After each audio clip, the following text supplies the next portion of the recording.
Hello folks, I'm back again, and today we're going to be installing this CO2 regulator so I can put CO2 into both of these tanks. We're going to use this regulator. We're going to attach another piece to it so we can do two tanks at once. So that's the main part of this video. However, Aquarium Co-op does send me other products, and he sent me a few other products in the past. And he's just sent me another box. So what I'm going to do is talk a little bit about Aquarium Co-op and open this other box of stuff. If you want to skip all that, if you only want the CO2, you can go to the time codes down below and just skip over to it. No hard feelings, okay? But I do want to talk a little bit about Corey.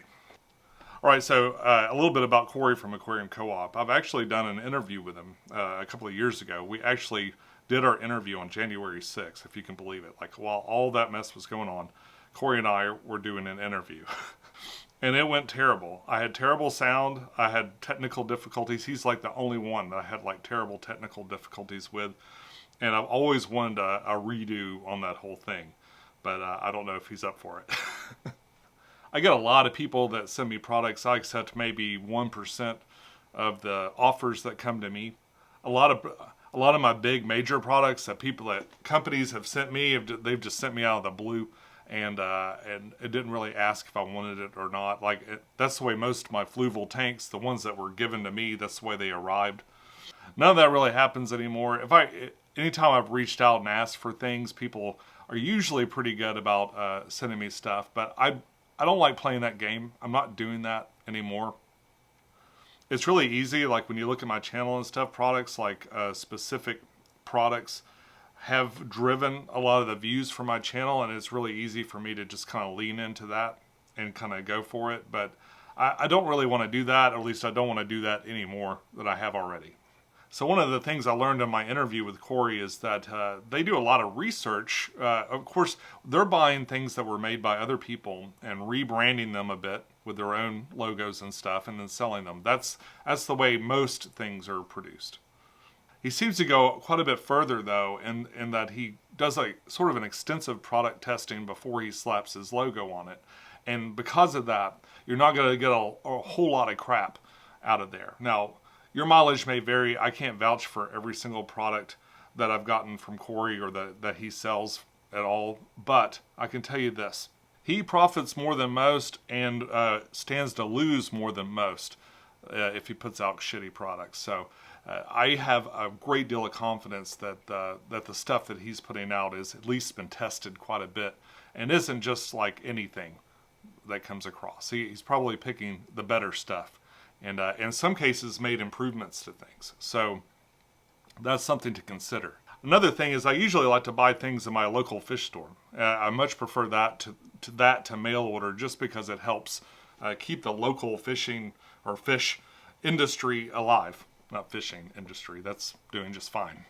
But with that being said, a lot of Corey's products might be available in your local store like they are in mine. I can go to my local aquatic marine here in town in Knoxville, Tennessee, and buy most of the things I'm going to demonstrate today. So that's another plus and another reason to give Corey a shout out. I'm not desperate for these products. I actually have a whole drawer full of regulators and CO2 hoses and diffusers and all those things. I didn't need any of those things. He just sent them to me to show. So with that in mind, I really have nothing to gain about just shilling his products.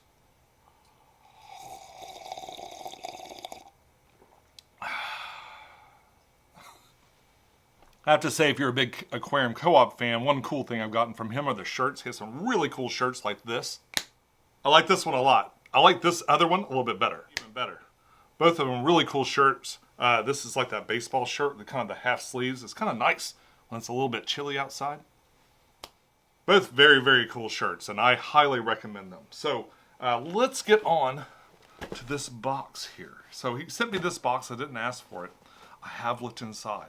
So this is not a genuine reaction, but I'm still going to make them. All right, now with camera B going also. All right, so we're having a look inside of here. It came nicely packed. The first thing we have here is a snail sticker that's really, really neat looking. Also, we have some food. Here we have some freeze-dried tubifex worms. And freeze-dried brine shrimp cubes. We also have some Aquarium Co-op Easy Root tabs. My guess is these are those little gelatin tabs. And some ferts. Some Easy Grow. What's he call it? Easy Green. All-in-one fertilizer. What does it say here? And that is that. Got a ukulele down there. Contains all essential nutrients plants need. Easy dosing, 1 pump per 10 gallons. Fish, shrimp, and snail safe. That's cool. I really appreciate this pump. Having pumps on there, I started doing that. My aquarium box sent a whole bunch of pumps in one of the aquarium boxes, and I started putting them on my ferts. When I was, especially when I was using a bunch of ferts. I haven't been doing that lately. But it makes it real super easy to get the proper amount of fertilizer out. And I love it's got the formula right there. This might make it really easy, especially if you're undisciplined. You just kind of keep this on your shelf somewhere and you can come up there and apply them. But the main thing you need to realize with this stuff is you need to be consistent. You got to keep it going. Once you start fertilizing, you got to keep fertilizing. Being consistent is real important. This freeze-dried food is great. This isn't all freeze-dried food, but these freeze-dried foods are great. I can't wait to try them out on some of my fish. They're real handy, especially if you kind of suck at growing live food. The freeze-dried is an option. If the fish that you're feeding have a real large prey drive, I mean, they're not going to recognize this is all obviously dead stuff. And most fish can smell this and will come and eat it. So that's cool to have that. It's always good to have some fresh food around. And root tabs. Root tabs are pretty cool. These haven't been my favorite of the root tabs, but they do work. And they're great for tanks that don't have a lot of substrate that kind of supplements for that. Like if you're doing a plain gravel substrate or sand or something like that, and you want to put something under there that the plants can eat and enjoy, this stuff's good. It's again, important to be consistent, so don't, set a timer, set your calendar or something to remember to do this, and you'll be successful. Alrighty then, it's time to install some CO2, so let's take a look at this again. Alright, so we've got this CO2 regulator. I did an unboxing for this, actually kind of a while ago, maybe even last year, I can't remember now. It's been a while, and what we're going to do is we're going to set this up for 2 tanks. It's got a logo right there on the release valve. That's pretty cool. It's got a solenoid, which means that you could use this, plug this into a timer for an electrical outlet, and it will it'll shut this part on and off. Of course, this part is an interrupt between the gas and the rest of this. And what we're going to do is we're going to install a second manifold. That's what this is called. We're going to put a second manifold on here. So this will be able to operate 2 aquariums. We should be able to set, with this is the bubble, this is like the fine tuner for the amount of CO2. So we should be able to set the different rates for the different tanks, depending on what's appropriate. So this part is going to attach to the CO2 tanks. If you've watched my old videos on CO2, I made a few mistakes. One of them is putting the plumber's tape, I guess, around the CO2 canister. You don't have to do that, I guess. So I think step 1 on this is probably going to be read this like small set of instructions. It's like maybe a page or 2. It's not much. I'm going to look through this, and I'll be back to give you an informed install procedure. Maybe. We'll see. All right, we're ready to get started. I think the first thing we're going to do is take this piece here and install a manifold. So the manifold comes in this little box. Comes in a little box like this. And what you get in that box is a manifold, 2 of these little stainless steel screws, and an Allen wrench. You'll notice on this thing, there are arrows going this way and then this way. And this has an arrow going this way. So what this is going to do is actually replace this. It's going to go in line with this, and then it allows for another one to be attached right there on the back. So the first thing we need to do is remove this one. So we're going to take this off. Now you could do this even if you've got your, even if you've already got your CO2 set up. You just need to shut off all the valves and everything. Shut it off, of course. Don't just run this with CO2 going, or you'll probably die. Here's the other one out. So you'll see there's nothing on this to continue. So you can put up to 5 of these things on. I don't know if that's 5 including this, or 5 additional ones, making 6. I think it's just 5 total, probably. All right, so this should just kind of come off. Poop. And this is going to go on. And again, we're just going to keep all these arrows go in the same direction so we can see what's going on there. It's a little shiny, so let me make sure I got it there. Okay. So that just pops into there. Just pops right on there. Just easily pops right in there. I'm joking around. It's actually kind of difficult. Let's see. A little bit of squishing involved. A little bit of squishing. All right. A little bit of effort. Push that in there. That's fine. That's fine.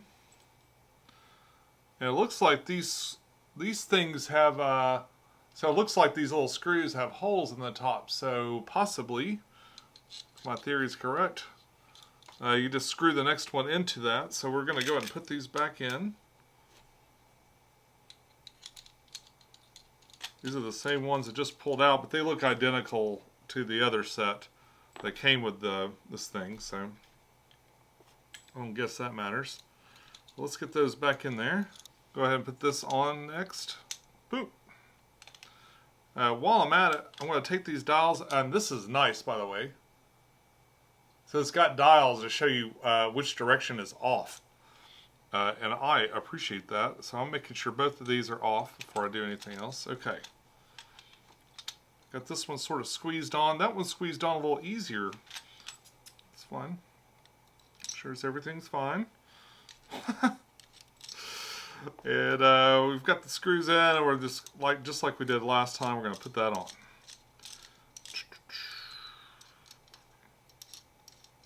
This is super cool. Over the years I've looked at a lot of kind of interesting CO2 things to split your CO2 out.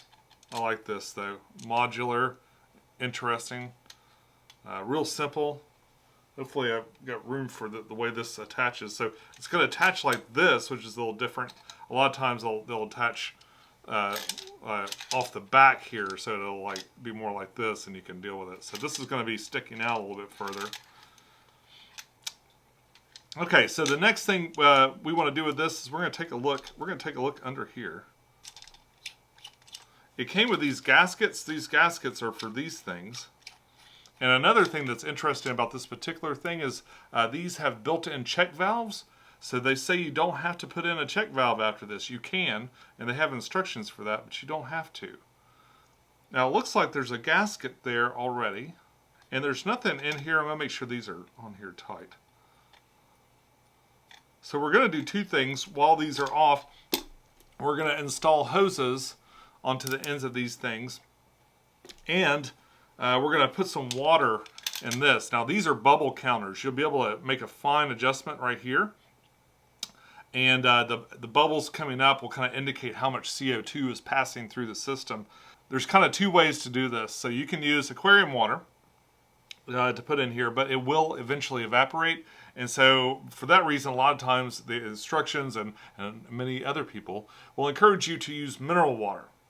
I have none of that. It was completely unprepared. I couldn't remember what it is that you put in, but in the instructions it says you can use mineral water and it won't evaporate and it'll just kind of bubble around forever. I'm going to have to put that on my shopping list and come back to that later. For today's purposes, we'll just be pulling a little bit of aquarium water out and putting it in there in a minute. Now, something very important to know with CO2 is that CO2 can penetrate standard tubing. They actually make tubing that's specific for CO2. And that's what I've got today. This is, of course, from my stock from 7 Ports.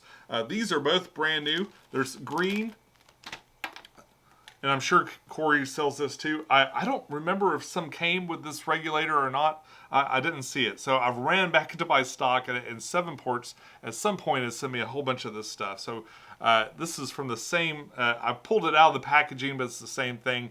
Some clear CO2 tubing, there's black CO2 tubing, and then there's what I would call maybe Aquarium Co-op green CO2 tubing. This is, what does it say? 6 foot, high tensile strength. All of these have the exact same label. They're just different colors. I already have some CO2 running to this tank, or I have had CO2 running to that tank. Part of the reason I started this project is that this tank has been not doing so well. I've got just a ton of algae growth and stuff, and it's really kind of going to hell. And this tank has just never performed as well as I'd hoped. So it'll be an interesting experiment to see if CO2 really helps these two tanks. A lot of these have plants and stuff that don't really benefit from CO2. A couple of them do, especially in here. I've got a lot of abuse and stuff like that I think is a little bit CO2 deprived. So I'm going to try that. If you'd like to see how it turns out, be sure to subscribe. I'd love to see you again. All right, let's get back to the project. All right, so one tank is getting black and one tank is getting clear. So I've got this check valve right here that I'd already put on. What a check valve does is keep the water flow from going back. Usually there'll be a little arrow on it to kind of indicate which direction the airflow is going. So you want to do it usually pointing towards the aquarium. Because these already have them built in, and I'm kind of curious to see that work, I'm going to go ahead and save this check valve for another project and just go ahead and put them on without the check valves. If you think that's a bad idea, I'd be curious to know. Please leave a comment down below. Yeah, apparently these are all spare O-rings, so I'm not going to worry about the O-ring in here. It's got one, it starts off with one, so it should be okay, although it looks quite a bit different than the black ones in here. Well, maybe that's so you know if it's the starting one or not. So what I'm going to do is I'll tuck this little baggie away someplace close to this, or maybe tape it to the back of this thing. Once I get it done, that's a great way to kind of keep up with these O-rings and stuff. All right, so now I've got this little piece, and what I'm going to do to start with is I'm going to unscrew this piece off the top. I am going to take the hose, put it through that piece. We're going to attach that hose to the end right here.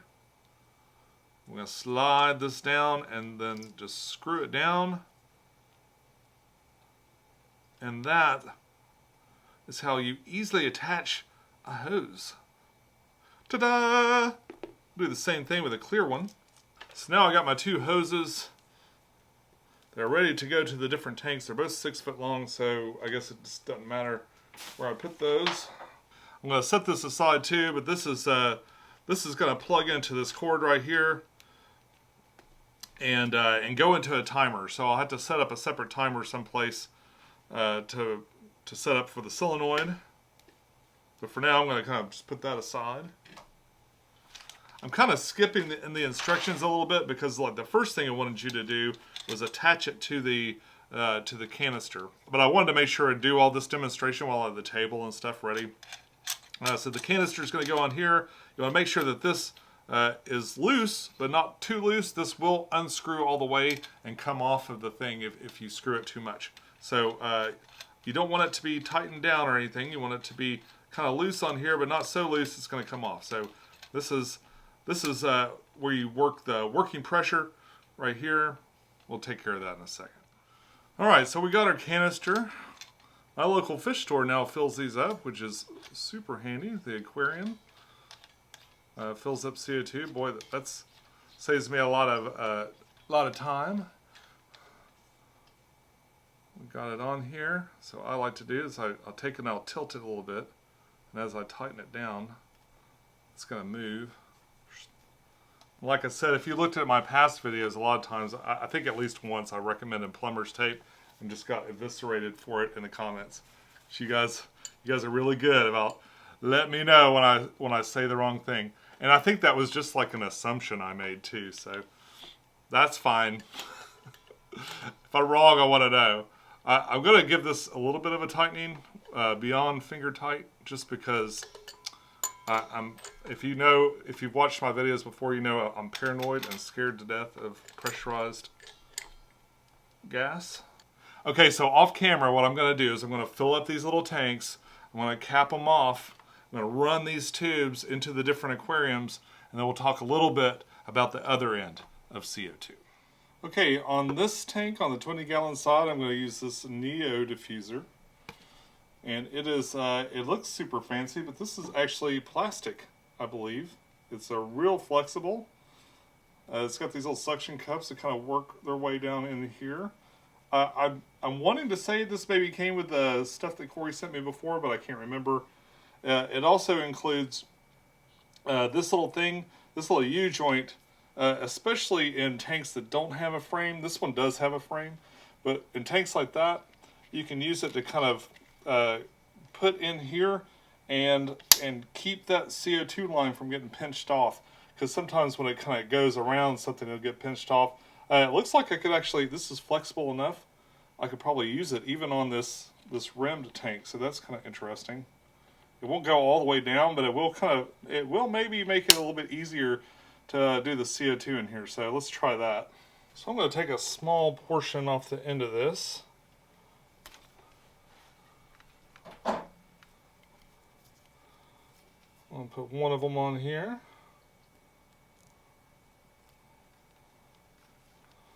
I'll go ahead and run it in there a good ways.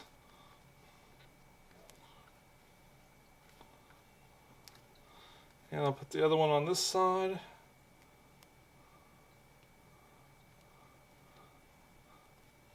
can make this a little easier by taking these tubes and getting them really warm, put them under some warm water or anything. These seem to be, this thing's thin enough to where it's just kind of going right on there.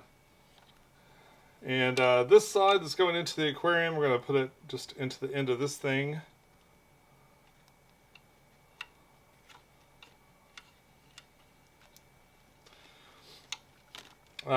So what this device is called a diffuser. And the short answer for what that is it'll have some sort of ceramic or another top like that that'll take the bigger bubbles and break it into small bubbles. The idea is that you want to have as many of these bubbles disperse into the aquarium water as you can.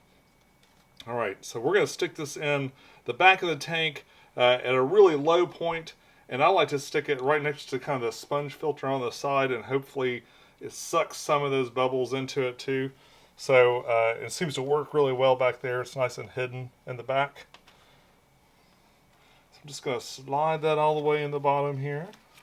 There won't be much to see. Over here on the other side, I've got another brand of diffuser. This is one I had from 7 Ports, made by Hydra, and this is going to be a glass one. It works in a really similar way, except this one is made of glass. It's got this little glass diffuser thing with a piece of ceramic in there to kind of break the bubbles up, and it's got kind of a long tube here that's a U shape that's meant to kind of go around the glass here, especially on this rimless tank. So in the back, there's no lid or anything, so I'm going to probably insert this right into here. Plus the unique properties of this tank means this is baffled in the back. That means that there will always be water in here, and it'll be a good kind of a mixing spot where there's not a lot of agitation and stuff. So it'll mix up in here and kind of pass through the system before it kind of comes back out into the tank. And hopefully we'll do a really great job. Alright, so we got our U-tube set up. U-tube, I've got a suction cup here, a suction cup there. That's pointed in. The plan is to put it in like so, because I want this to go really deep down in here, so I want the longer piece down in like that. I put suction cups kind of opposite. This one will probably stay sucked because it's going to be underwater and stuff, so the oxygen can't escape. Anyway, but this will kind of help keep it from rattling around too much on the outside, even if it doesn't, if the suction doesn't really apply. I'm not sure if it's going to work or not, but we'll see. The next step, of course, is to cut a little piece of this tubing off so I can connect this U-shaped piece between the two. We're going to send this this long piece here down back to the CO2 tank. So that's going to go in right here. You got to be a little extra careful with the glass ones. They will break on you. So I'm very carefully putting that on. I think it's got it. I'm going to do this side also. I'm just kind of twisting this around gently. Up above, there's a little notch. There's a little notch right here, so I'm just kind of screwing this in until it gets above that point. That should be good to go. And it just takes a little bit of effort, a little bit of twisting, a little twist, a little push. Now the last step is going to be to take this diffuser. I've attached a little suction cup to it also. Although I'm not sure I'll be able to reach down in there and actually suck it down or push it down. So that just slides onto there, and that slid on really easy. Alright, so now we've got our little CO2 contraption. I'm going to try to get this twisted around to where it's going the right way. Might be easier to twist on this side. Get the suction cups all pointed the right direction. Alright. Now we're just going to push this down into the tank. Bloop, bloop, bloop. And I'm going to go ahead and push this suction cup down on this side. I decided I want it to go into the back, so I've kind of reset that to the back. This has gone down in there pretty far, almost all the way to the bottom of this aquarium, so that's going to give a lot of room for bubbles. I've got the hose set in a way that's really discreet. Kind of discreetly enters from the back here. And I think we're ready to CO2. Alright, so there's the CO2 in the back of this tank. As you can see, this tank it's gone downhill a little bit. I have recently changed the lights. I'm not sure if that will make a big difference or not, but I have a little bit more control over it coming off and on. This is a little bit nicer light than I think what I had before. Underneath here, you'll see the CO2. Sorry for the party lights. That was just the most available light to use for this for this demonstration. I've got my CO2 all set up. We've got the bubble counters all set up. All that I need to do is turn this on, adjust the working pressure, and we should be good to go. Okay, so we've opened this up. We've got pressure here according to this gauge. What we want to do is start up working pressure by turning this right here. This will kind of open this up and create an area in here with the appropriate amount of pressure to push that gas back out to the tank. So let's go ahead and open this up a little bit. So you just kind of turn it. And I've heard that, I guess, between 20 and 70 or so is kind of the typical pressure, appropriate working pressure. You see it's green right through here. I'm assuming that means that that's the good area. I'm just going to take it to like about halfway and see what happens. It's worth noting that if you release the pressure, sometimes you might hear some hissing according to the instructions and stuff as it gets repressurized to the appropriate amount. That's what I'm going to start off at. Let's get the solenoid plugged in and start working with the needle valves and get the bubble counters going. I've also pulled this out a little bit to kind of help me, yeah, I'm barefoot, to help me get it going, but this is going to go back in here. It's worth noting that if you live in an area or this is going to go someplace that it could get knocked around, you might want to consider strapping it down. I sort of compensate by putting it back here where it's not likely to be knocked around by anything. In fact, a lot of times there'll be paper towels and a box of garbage bags and other stuff in here that's too unsightly to film, but it does kind of keep this kind of wedged in, but also accessible, so I can get in here, just kind of pop into this cabinet real quick, make any adjustments I want to make, and go on. All right, this is plugged in. You can tell it's plugged in because there's a little light that comes on, and that's actually really nice. I appreciate that. Looks like I've already got some bubbles coming up. It wasn't sealed all the way, maybe, huh? Right, so you can see, I thought I had this tightened down all the way, but I guess not. Yeah, it was just a little bit loose. So I'm going to take this and just slowly turn it. I'm turning it this way. And as you'll see, bubbles will start to appear here. I'm going to do the first one first. I'm shooting for like a bubble. Usually it's like a bubble every 1 or 2 a second. Seems to be usually the appropriate amount. And let me do this one too and see what happens. I'm curious to see if that changes a great deal what's going on over here. It'll take it a second to pressure. This will take a little bit of fiddling around because this will take a second to kind of pressurize the lines before you'll start seeing the bubbles coming out at the top. And it could change over time. So you're going to need to come back and check and make sure these bubbles are coming out at the rate that you want them to. The absolute best way to know what's going on with your CO2 is to test your pH and kind of see how that's going. There are other ways to test CO2 and like little passive things that you can put in your tank to kind of check your CO2 and stuff, but probably the pH is going to be your best indicator. Another tip too is when you run this off to a timer, you want to try to have your timer come on a little bit before the lights come on and then turn off a little bit before. Actually, while the lights are out, your plants are going to respirate and create their own CO2, so you don't want this running all night to kind of, exasperate that. But it is nice to kind of have a buildup of CO2 because they use a lot of it apparently. As soon as those lights come on, they'll start wanting to photosynthesize and really take the most CO2 at that point. So it's important to kind of set the timers that way.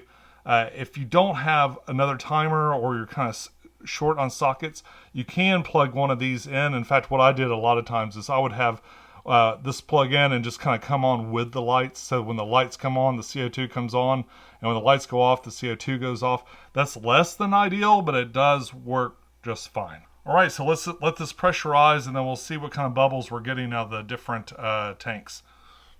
Right, so okay, over here on this side, you can't see down in there too well because it's so deep in there, but you can see the little bubbles coming up and kind of collecting here at the surface, so that's good. That one's all set. All right, here we are zoomed into the back of the other tank. You can see how the bubbles, as they pass through that disc, they just kind of break into sort of a fine mist, and that'll help dissolve those things before they get to the surface, which is kind of the point. You want to just make those bubbles so they take a little bit longer to get to the surface, and they dissolve into the water, and hopefully that'll dissolve into the water and provide extra carbon that'll make these plants do really well, hopefully. This tank has kind of gone to hell. We've got some real bad areas in here. I'm not plucking this up or doing anything to try to fix it, aside from putting some fish in here that definitely know how to eat some algae. So that's the plan. We got some algae eating fish. We got a new light, CO2. We're going to see if this 20 gallon improves at all. Take a quick look at it. Of course, this is iPhone video. It's not quite as good. It's the typical video. The fish all look great. Everybody looks healthy. It's just the plants. And not these plants so much as the other plants, but we got some buse that's seen better days. But I've got quite a bit of it, and I'm hoping to recover this tank. I'd like to redo this tank and kind of start over with it, maybe do some other things with it. But I think before I do that, I want to try to recover the plants and stuff. So I'm putting CO2 in here to see what happens. Wish me luck. This tank hasn't had CO2 in a long time. It's been almost a year since I've run CO2 on it. I'm going to go kind of easy. I'm doing about 1 bubble per second or so. And I'll have to go check in and readjust tomorrow to kind of get it going. This one's never had CO2 before. It'll be interesting to see how the plants and stuff react. And folks, if you'd like to know how this project or any other project I work on turns out, the best way to do that is to subscribe. I know I'd love to see you again. Over here is a video that YouTube thinks you'll like, and over here is more products that I've unboxed. Until next time, follow your bliss, keep a clean tank, and I'll see you soon. Bye-bye.